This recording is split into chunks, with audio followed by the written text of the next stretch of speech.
만약에 정말 도저히 감당할 수 없는 빚을 지게 되면 과연 다시 일어설 수 있을까요? 오늘 저희가 한 실제 사례를 가지고 이 재정적 위기에서 어떻게 벗어나는지 그 과정을 하나하나 짚어보려고 합니다. 네. 이 이야기의 시작점은 바로 이 숫자입니다. 3억 700만 원. 와. 정말 평범한 직장인 월급으로는 이건 상상하기도 힘든 정말 숨이 턱 막히는 그런 액수죠. 근데 이 어마어마한 빚이 사실 사업 실패 때문에 생긴 거거든요. 자, 그럼 이런 상황에서 과연 해결책이라는 게 있긴 할까요?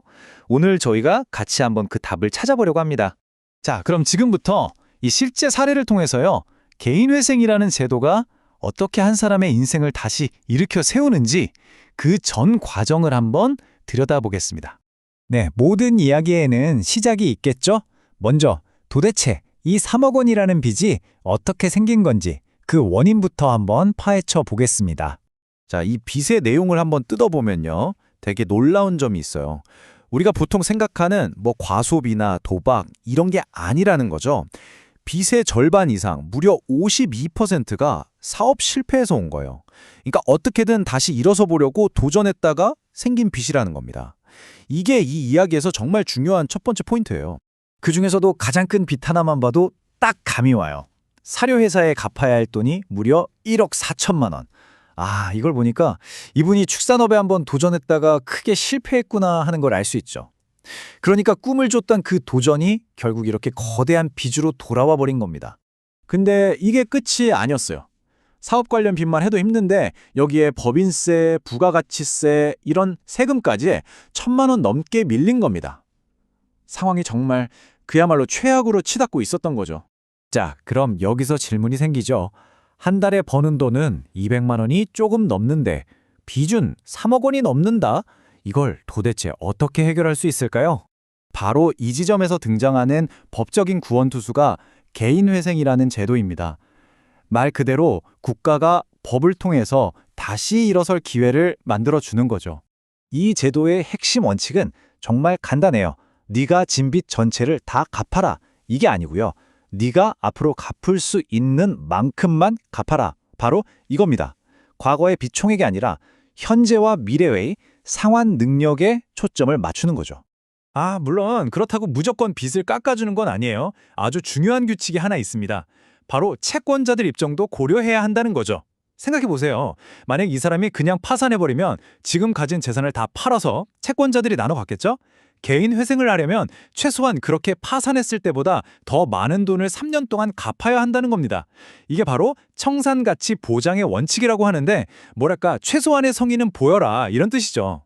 그래서 이분의 재산을 싹 다 끌어모아 보니까 대부분이 보험 해약하면 받을 수 있는 돈이었는데 다 합쳐도 500만 원이 채 안 됐습니다. 약 486만 원. 자, 이 숫자는 이따가 다시 나올 거니까 꼭 기억해 두세요. 자, 그럼 이제 제일 궁금한 부분이죠. 그래서 매달 얼마씩 갚게 되는 건가? 그 계산법, 이 상환 계획의 설계도를 한번 같이 보겠습니다. 생각보다 아주 간단해요.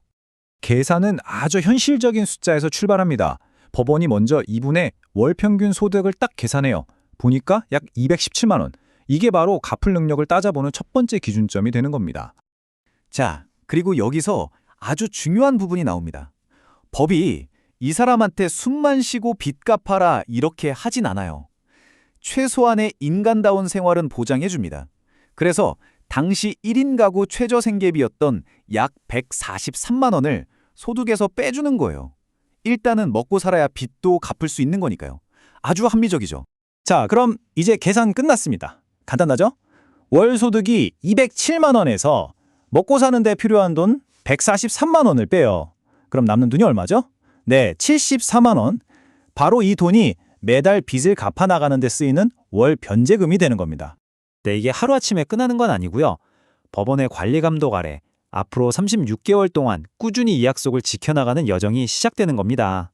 이 타임라인을 한번 쭉 보시면요. 2025년 6월에 신청서를 내고 한 달쯤 법원에서 오케이, 시작합시다 하는 개시 결정을 받아요. 그리고 몇 달 뒤에 채권자들 모아놓고 설명회 한번 하고 최종적으로 변제 계획을 인가받습니다. 이렇게 모든 절차가 법원의 감독 아래 착착 진행되고 마침내 3년 뒤인 2028년 8월이 되면 변제를 완료하고 남은 빚은 전부 면책받게 되는 겁니다.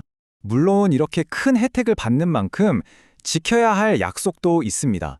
이 3년 동안에는요, 아까 계산했던 월 변제금을 매달 꼬박꼬박 잘 내야 하고요. 법원에서 오라고 하면 가야 하고, 서류 내라고 하면 바로바로 내야 합니다. 또 주소나 소득에 큰 변화가 생기면 그것도 바로바로 알려야 하고요. 한마디로 성실하게 이 과정에 참여해야 하는 거죠. 자, 이렇게 36개월, 3년 동안 성실하게 약속을 다 지켰습니다. 그럼 최종 결과는 과연 어떻게 됐을까요? 자, 결과를 한번 보시죠. 정말 놀랍습니다. 처음엔 3억 700만 원, 정말 태산 같던 빚이었잖아요.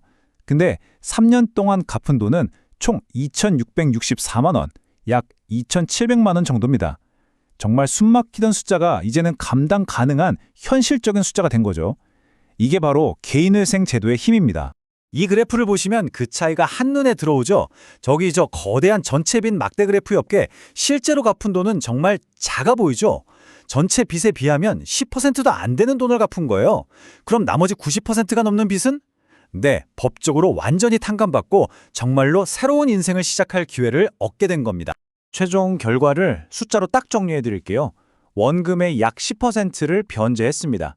그리고 나머지 원금 90%는 탕감받았고요. 그동안 불어났던 이자, 이것도 4,200만 원이 넘었는데 이자 역시 전액 탕감됐습니다. 그야말로 빚의 고리를 완벽하게 끊어낸 거죠. 결국 이 개인회생이라는 제도는 책임과 재기 사이에서 아슬아슬한 균형을 잡는 과정이라고 볼 수 있습니다. 자, 이걸 보시는 여러분은 어떻게 생각하시나요?